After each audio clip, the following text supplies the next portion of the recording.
पाकिस्तान दिवालियापन की कगार पर है, भूखमरी है, लोगों के पास खाना नहीं है, इस्तेमाल करने के लिए चीजें नहीं है, और तो और जो उनकी फौज है उसको भी भरपेट खाना नहीं मिल रहा है। पॉलिटिकल पार्टियां आपस में झगड़ रही हैं, ऊपर से टीटीपी ने कहर मचाया हुआ है, और जो ड्यूरेंट लाइन पर है तालिबान ने भी सीज फायर का उल्लंघन करके अभी वहां पर भी लड़ाई झगड़ा चलता रहता है। ऐसी स्थिति में पाकिस्तान के अंदर में सिविल वॉर हो सकती है, जिससे बहुत सारे रिफ्यूजी हिंदुस्तान के अंदर आ सकते हैं। तो इस प्रकार से वहां के अनरेस्ट से हिंदुस्तान के ऊपर बुरा इफेक्ट पड़ेगा।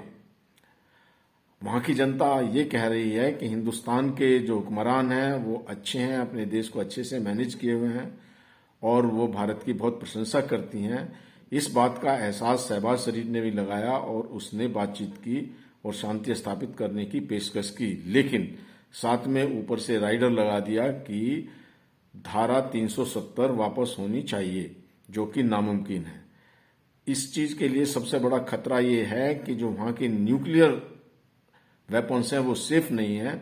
अपनी भुखमरी को मिटाने के लिए पाकिस्तान में ये चलता रहता है कि वो न्यूक्लियर वेपन्स को बेच सकता है, और ऐसी स्थिति में न्यूक्लियर वेपन्स टेररिस्ट के हाथ में भी लग सकते हैं, जिसका टेररिस्ट इस्तेमाल कर सकते हैं।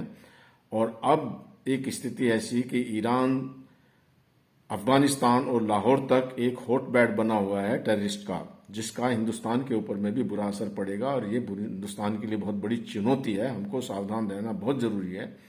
इसके साथ साथ अगर कोई टेररिस्ट ब्लास्ट होता है हिंदुस्तान के अंदर, तो वो एक डर्टी बम भी हो सकता है, क्योंकि न्यूक्लियर जो वेपन्स हैं या न्यूक्लियर मटेरियल टेररिस्ट के हाथ लगना ऐसी स्थिति में संभव है।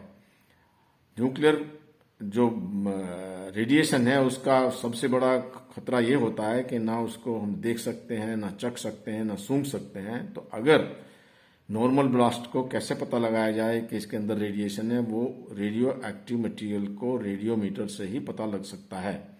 तो इसलिए ये बहुत जरूरी है कि अगर कोई ब्लास्ट होता है तो वहां पर रेडिएशन मीटर ले जाना बहुत आवश्यक है, पता लगाने के लिए कोई रेडियो एक्टिव मटेरियल तो नहीं है इसके अंदर में।